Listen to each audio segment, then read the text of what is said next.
Hello दोस्तों, स्वागत है आप सभी का आपके अपने चैनल बेसिक नॉलेज में। दोस्तों इस वीडियो में लोग देखने वाले हम लोग क्लास 11th का आर्ट्स का हिस्ट्री का सेट 1। जी हाँ दोस्तों, आप लोग झारखंड बोर्ड द्वारा जो यहाँ पर मॉडल पेपर जारी किया गया है उसमें सेट 1 देखने वाले हैं, वो भी हिस्ट्री का। उसके बाद सेट 2 भी आप लोग बता दोस्तों 11th क्लास का यहाँ पर हर एक सब्जेक्ट का दो सेट जारी कर दिया गया है। तो सभी का धीरे धीरे अपलोड कर देंगे, बस चैनल पर बने रहे और सब्सक्राइब कर लीजिए, हर एक दोस्तों को शेयर जरूर कर दीजिए। और दोस्तों इसमें सब लोग एग्जाम में बहुत सारा क्वेश्चन जरूर मिलेगा, इसलिए हर एक क्वेश्चन को देखिए, एक भी छोड़िएगा नहीं, क्योंकि हो सकता है वो क्वेश्चन एग्जाम में आ सकता है। तो हर एक का आंसर जरूर देख लीजिए क्या है क्या नहीं। ठीक है, देखिए सबसे पहला सवाल क्या है, निम्नलिखित में से विश्व की प्राचीनतम सभ्यता कौन सी थी। तो सभी को पता है दोस्तों, मेसोपोटामिया जो थी दोस्तों विश्व की सबसे प्राचीनतम सभ्यता थी, यानी कि एक का ऑप्शन डी, आंसर डी सही हो जाएगा। ठीक है, नेक्स्ट, मेसोपोटामिया की आरंभिक सभ्यता कौन सी थी। मतलब मेसोपोटामिया जो आरंभिक जो पहले की सभ्यता थी वो क्या थी, तो यहाँ पर सुमेर सभ्यता थी। ठीक है, सुमेर सभ्यता के नाम से वो जानी जाती थी पहले। नेक्स्ट क्या है, मेसोपोटामिया की सभ्यता किस नदी के किनारे विकसित हुई। तो दोस्तों मेसोपोटामिया की सभ्यता जो थी वो दजला और फरात नदी के बीच में यहाँ पर विकसित हुई थी, लेकिन यहाँ पर उस तरह का एक भी ऑप्शन नहीं है।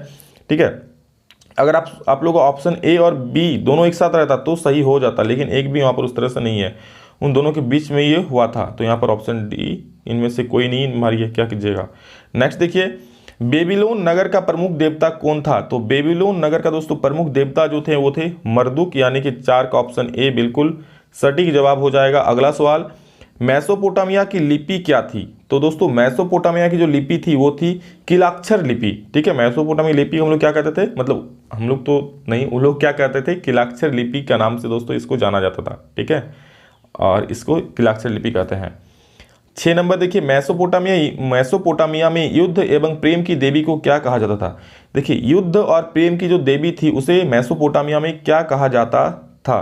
ठीक है, तो दोस्तों उसको इनिन्नी कहा जाता था। ठीक है, इनिन्नी, जो वहाँ युद्ध और प्रेम की देवी थी उसको इनिन्नी कही जाती थी।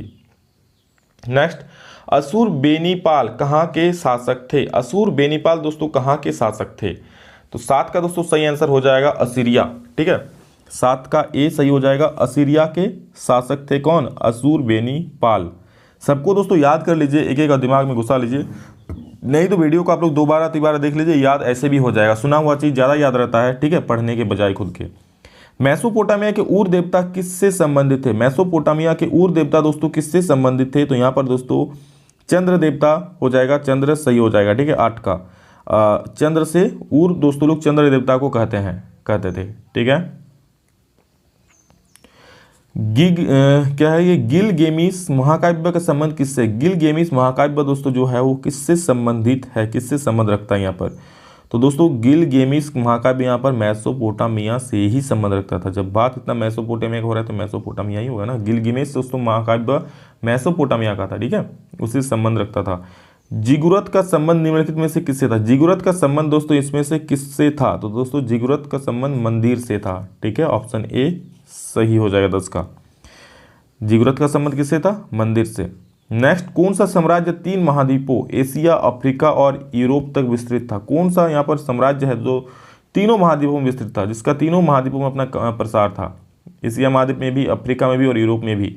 तो 11 का दोस्तों यहाँ पर क्या हो जाएगा, देखिए रोमन साम्राज्य का भी था तीनों महाद्वीप में विस्तार, और ईरानी सभ्यता का भी था। ठीक है, यानी कि 11 का सी सही हो जाएगा, ए और बी, रोमन साम्राज्य और ईरानी साम्राज्य का जो विस्तार था, तीन विस्तृत कहाँ तक था, अफ्रीका, एशिया और यूरोप तक था, रोमन साम्राज्य और ईरानी साम्राज्य का। नेक्स्ट क्वेश्चन, रोम किस नदी के किनारे बसा हुआ है या बसा हुआ था। तो 12 का दोस्तों सही उत्तर हो जाएगा टाइबर नदी। रोम जो दोस्तों वो टाइबर नदी के किनारे बसा हुआ था। ठीक है, नेक्स्ट 13 नंबर देखिए, रोम के आरंभिक निवासी किस प्रजाति के थे। रोम के दोस्तों आरंभिक निवासी थे वो किस प्रजाति के थे। तो वो दोस्तों था एट्यूस्कन। ठीक है, 13 का यहाँ पर डी सही हो जाएगा, एट्यूस्कन। नेक्स्ट क्वेश्चन चलिए देखते हैं आगे क्या बोल रहा है। रोम का पहला सम्राट कौन बना। रोम का पहला सम्राट कौन बना था। तो दोस्तों रोम का पहला सम्राट जो बना था वो यहाँ पर हाँ, ऑगस्टस सीजर। ठीक है, 14 का बी सही आंसर हो जाएगा। नेक्स्ट क्वेश्चन 15 नंबर देखिए क्या बोल रहा है। कुस्तुनतुनिया नगर की स्थापना किसने की थी। कुस्तुनतुनिया नगर की स्थापना दोस्तों किसने की थी। तो वो की थी दोस्तों कॉन्स्टेंटाइन ने, यानी कि ऑप्शन बी सही हो जाएगा। नेक्स्ट क्वेश्चन, रोमन साम्राज्य का प्रसिद्ध चिकित्सक था। रोमन साम्राज्य का प्रसिद्ध चिकित्सक क्या था? तो ये दोस्तों हो जाएगा गैलन। ठीक है, गैलन को प्रसिद्ध चिकित्सक, वहाँ पर गैलन प्रसिद्ध चिकित्सक था। 16 का बी सही आंसर हो जाएगा। 17 नंबर देख लीजिए क्या बोला है, ग्लैडिएटर किन्हें कहा जाता था? ग्लैडिएटर किन्हें कहा जाता था? तो ये दोस्तों योद्धा गुलाम पहलवानों को ग्लैडिएटर कहा जाता था। जो योद्धा गुलाम पहलवान थे उन्हें ग्लैडिएटर कहा जाता था। और अगला सवाल है, रोम साम्राज्य की मुख्य भाषा क्या थी? मतलब रोम का दोस्तों मुख्य भाषा क्या था? तो रोम का मुख्य भाषा दोस्तों लैटिन था, लैटिन भाषा वही लोग बोलते थे। ड्रेसल 20 क्या था? ड्रेसल 20 क्या है? ड्रेसल 20 दोस्तों यहाँ पर मिट्टी के बर्तन को वहाँ पर ड्रेसल 20 कहा जाता है। ड्रेसल 20 क्या था? मिट्टी के बर्तन। ठीक है। कोलोसियम था, कोलोसियम क्या था? तो दोस्तों कोलोसियम एक अखाड़े का नाम था। वहाँ पर कोलोसियम किसका नाम था? एक अखाड़े का।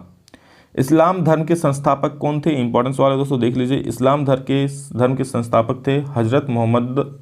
ठीक है, हजरत मोहम्मद इस्लाम धर्म के संस्थापक थे। 22 नंबर क्या बोला, इस्लाम धर्म की स्थापना कहाँ हुई थी? तो दोस्तों आप सभी को पता है इस्लाम धर्म की स्थापना कहाँ हुई थी? मक्का में हुई थी। ठीक है, इसलिए सब लोग जाते हैं मक्का मदीना। तो 22 का ए सही हो जाएगा।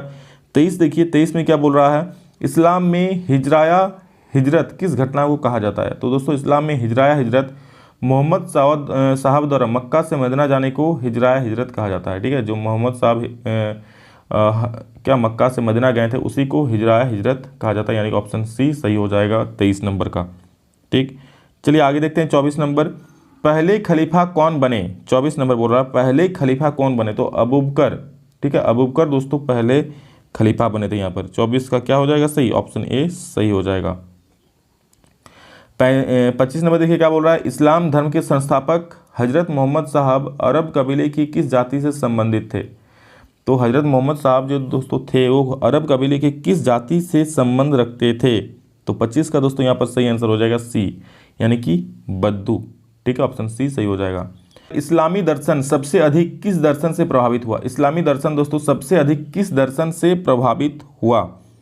तो यहाँ पर दोस्तों 27 का हो जाएगा, ईरानी दर्शन से सबसे अधिक यहाँ पर प्रभावित हुआ। 27 का डी सही हो जाएगा। 28 नंबर देखिए क्या बोल रहा है, शहनामा की रचना किसने की थी? शहनामा की रचना किसने की थी? तो वो की थी दोस्तों फिरदौसी ने। 28 का ए सही हो जाएगा। 29 पैगंबर मोहम्मद के प्रतिनिधि को क्या कहा जाता है? तो दोस्तों पैगंबर मोहम्मद के प्रतिनिधि को क्या कहा जाता है? याद कर लीजिए अच्छे से, उनको खलीफा कहा जाता है। पैगंबर मोहम्मद के प्रतिनिधि को खलीफा कहा जाता है, यानी 29 का डी सही हो जाएगा। चलिए 30 नंबर देख लीजिए क्या बोला है, पैगंबर मोहम्मद की माता का क्या नाम था? पैगंबर मोहम्मद की माता का नाम दोस्तों अमीना थी। ठीक है, तो यहाँ पर अमीना हो जाएगा। 30 का बी।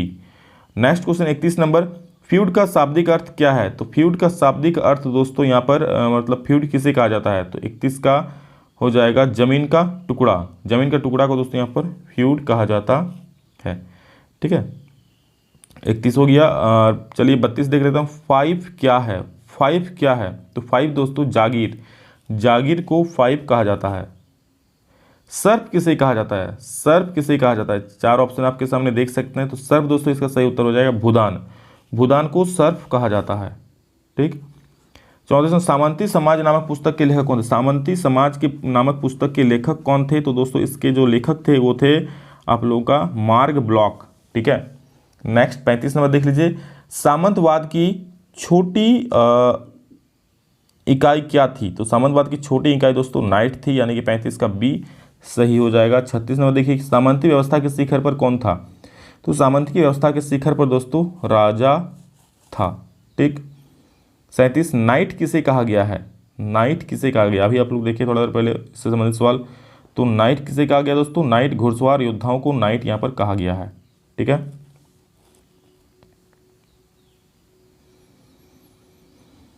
38 नंबर क्या बोला है, बड़ी सामंत के घर को क्या कहा जाता था? बड़ी सामंत के घर को क्या कहा जाता था? तो यहाँ पर दोस्तों हो जाएगा मेनर। मेनर कहा जाता था। ठीक, 39 नंबर, पोप्लियो तृतीय ने किसे पवित्र रोमन सम्राट बनाया? पोप्लियो तृतीय ने किसे पवित्र सम्राट बनाया था? तो 39 का दोस्तों यहाँ हो जाएगा सालमांग। ठीक है, सालमांग को यहाँ पर पवित्र सम्राट बनाया था। 39 का डी सही हो जाएगा। और अंतिम सवाल दोस्तों, ईसाई धर्म का प्रथम पोप किसे माना जाता है? ठीक है, तोप नहीं पोप।